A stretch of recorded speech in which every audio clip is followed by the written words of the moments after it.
room full of people stopped breathing the moment his final wish was read. Not because it was sad. Because it sounded wrong.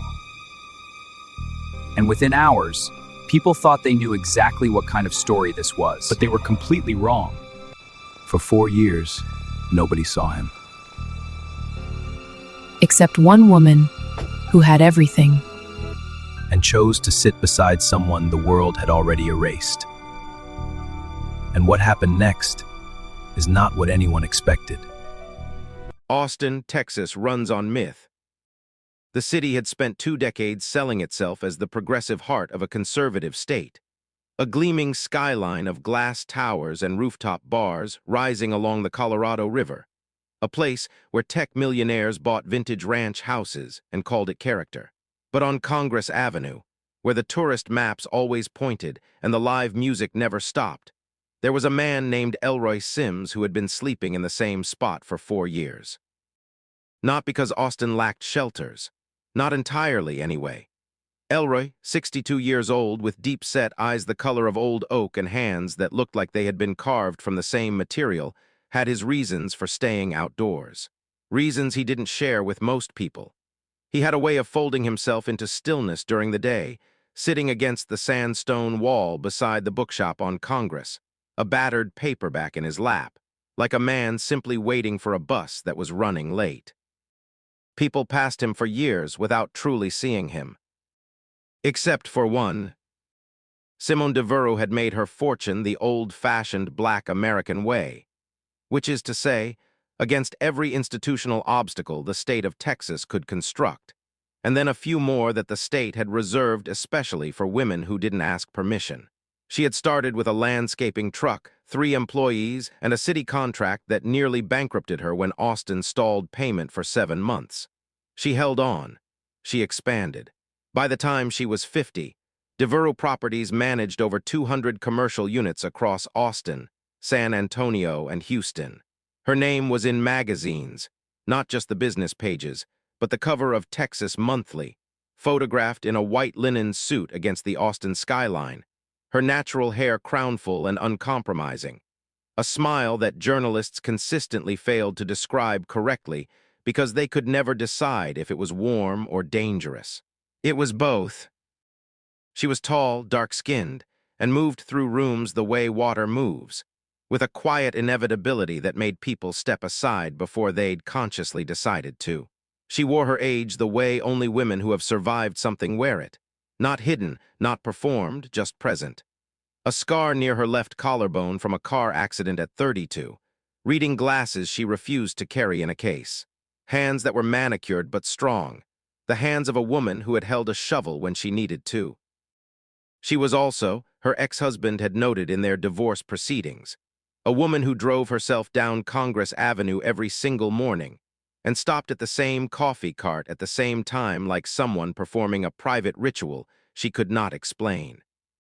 The coffee cart was 40 feet from where Elroy slept.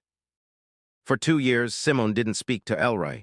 She just noticed him, noticed the book changing, noticed the way he always made space on the sidewalk so a woman with a stroller could pass, noticed the quiet dignity of a man who had nothing and still held himself like he remembered what it felt like to have something. One morning in January, the kind of cold Austin morning that surprises everyone even though it comes every year, Simone bought 2 cups of coffee and walked over. "Cold night," she said. Elroy looked up without surprise, like he'd been expecting the question for 2 years. "Every night's a cold night when you're horizontal," Elroy said, "but I manage." Simone sat down on the sidewalk beside him, just like that.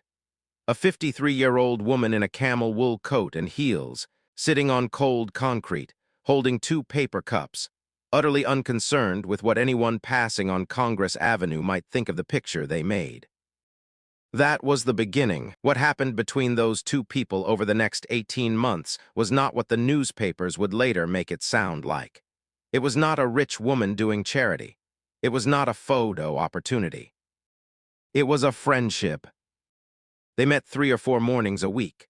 Simone brought coffee, Elroy supplied observations about the city that Simone, for all her commercial acumen, had never quite seen. The way the light hit the dome of the Capitol in early morning, the names of the birds that returned to the same oak tree every February, the small emotional ecosystem of a block that most people crossed in under 90 seconds without registering. Elroy had been a high school history teacher in Memphis for 23 years.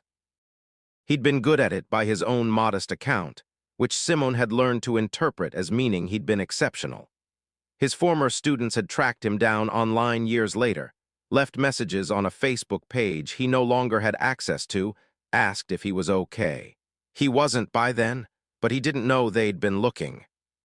He had come to Austin following a woman he loved, after his teaching career ended in a dispute with a school board that had decided his curriculum was too honest about American history. He'd put everything into that move. The relationship ended. He had no savings left, no family in Austin, and a particular, quiet stubbornness that kept him from reaching out to anyone who might pity him. Simone recognized that stubbornness. She had her own version of it, the kind that had kept her from calling her mother for 11 months after the divorce, the kind that had made her rebuild her company alone rather than accept the investment her brother offered. There was a species of Black American pride. She had come to believe that was both the source of everything good and the engine of unnecessary suffering. She saw it in Elroy like looking into still water. What Simone didn't know, what Elroy had never told her, through 18 months of morning conversations, was that Elroy was sick.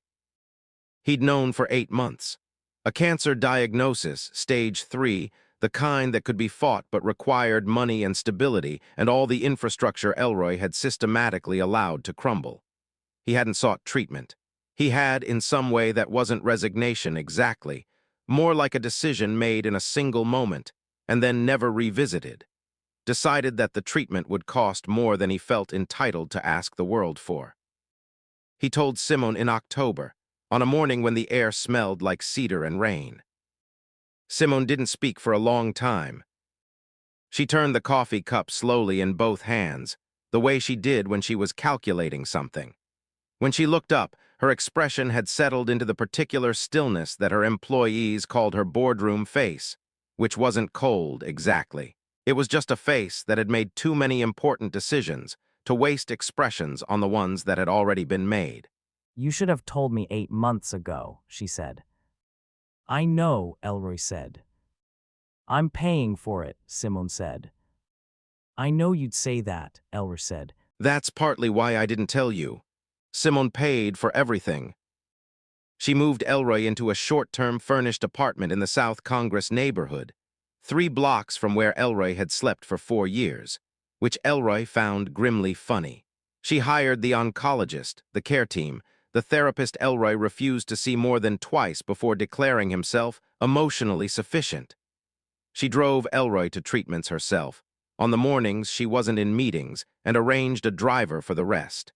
She did all of this without announcement, without press release, without telling a single person on her board of directors, because she had long ago stopped requiring an audience for the things that actually mattered to her.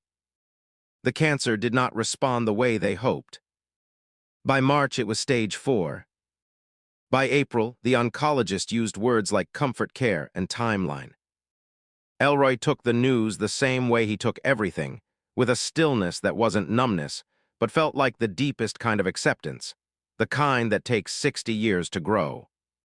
It was during one of their last long evenings together. Simone had taken to spending evenings at the apartment, bringing food from the Tex-Mex place on South First that Elroy had decided was the best in Austin, watching old westerns he inexplicably loved, that Elroy said he'd been thinking about his last wish. "I want to put it in writing," Elroy said, "legally the way you do it." "I'll call my attorney," Simone said. "You don't need to call anyone, it's simple." Elroy looked at the television for a moment, then he looked at her. "I want you to sleep with me." Simone didn't move. "When the time comes," Elroy said, "I don't want to be alone in a bed. I want someone next to me, not holding my hand, not crying, just next to me, like I'm not alone, like I matter enough to take up space beside." He paused. "Can you do that?" Simone held his gaze for a long moment. There was something in her face that hadn't been there at the beginning of the evening. Something soft and unguarded. Something soft and unguarded. The face she showed no boardroom, no camera, no magazine cover. She said yes. 2 weeks before Elroy died, Simone was going through the apartment. Elroy was in the hospital by then, when she found a box under the bed. In it were letters, dozens of them, written by Elroy, never sent. Some were addressed to former students, some to colleagues, some to his sister in Memphis, whom Simone hadn't known existed, and at the bottom of the box, one letter addressed to Simone. It was dated 11 months earlier, before Elroy had told her about the cancer, before any of it. Simone, I have been watching you sit in your car for 2 years before you got out. You drive yourself down the same street every morning, and you stop at that coffee cart, and you get out like a woman walking towards something she hasn't decided about yet. I think you are lonely in the way that only powerful women get lonely, surrounded by everything you've built, and finding out, gradually, that what you built isn't company. I have not said anything because it isn't my place, but I want you to know that I see it. I see you the way you see me, and I think we are both, in our different circumstances, the same kind of person, Elroy. Simone sat on the floor of that apartment for a very long time. She was still sitting there when her phone rang. She didn't answer it. She read the letter 3 more times. Then she sat quietly in the way she almost never allowed herself to sit, without an agenda, without a next step, without the forward momentum that had carried her through 30 years of building something from nothing. She cried only a little, but she let herself. She called Elroy's sister in Memphis that same night. Her name was Vivienne. She had been searching for her brother for 6 years. Their estrangement had been his choosing, a product of the same stubborn pride that had kept him from seeking cancer treatment, from asking for help, from sending any of the letters in that box. Vivienne drove to Austin overnight. She arrived at the hospital at 4 in the morning. The night Elroy died was a Thursday in late April. Simone arrived at 7 in the evening. She had come straight from a board meeting. She hadn't gone home to change, hadn't stopped anywhere, had simply stood up mid-agenda and told her assistant she was leaving. Nobody on the board asked questions. They had learned over the years to read the particular quality of her exits. Vivienne had been there all day and had stepped out to eat something. Simone had made her promise to. The nursing staff, who had watched Simone Devereux become a familiar presence in that ward over the past weeks, quietly gave her the space they'd learned she needed. She came in still wearing the clothes she'd worn to the board meeting, the camel coat, the reading glasses she'd pushed up into her hair. She set her bag down by the door the way she always did, the way she'd been doing for weeks now, like a woman who had decided this room was somewhere she belonged. She pulled the chair next to the bed. She sat in it for a few minutes. Then she lay the chair flat. It was one of those reclining hospital chairs, and she lay down beside the bed, close enough that her shoulder was level with Elroy's arm. She didn't hold his hand, she didn't cry, she was simply there. She stayed all night. Elroy died at 4:17 in the morning in a room where he was not alone, not reaching for anything, not afraid as far as anyone could tell. Just finished, the story became public because of the attorney. Simone had arranged for Elroy's last wish to be formally documented, because that was the kind of woman she was, someone who made things official, who believed the world treated things more seriously when they were written down. The documentation included the reading of the wish in the presence of a small gathering. Vivienne, 2 of Simone's assistants, a local journalist whom Simone had invited because she wanted the world to know Elroy's name. The attorney read the wish aloud. He asked to sleep with her. The journalist wrote it exactly that way in the first draft, without context, stripped of the tenderness in which it had been born. A single line that meant something entirely different to someone who hadn't been in that room with those 2 people on those mornings on Congress Avenue. The story ran with a headline that made it sound scandalous. A beautiful, wealthy black woman and a homeless man. The internet did what it always does. It reached for the most convenient story instead of the true one. It went viral for the wrong reasons. Simone said nothing publicly. Her attorney advised against it. Her publicist drafted 3 different responses. She approved none of them. And then Vivienne did something that nobody had asked her to do. She drove to the journalist's office and she sat down and she explained what her brother had meant. She brought the letter, the one he'd written to Simone 11 months before. She read it in its entirety on camera, her voice steady in the way that only grief, when it has been fully held, can make a voice steady. I think we are both, in our different circumstances, the same kind of person. The story ran again the next day with the letter. And the silence that fell across the internet when people read it, that silence was the right kind.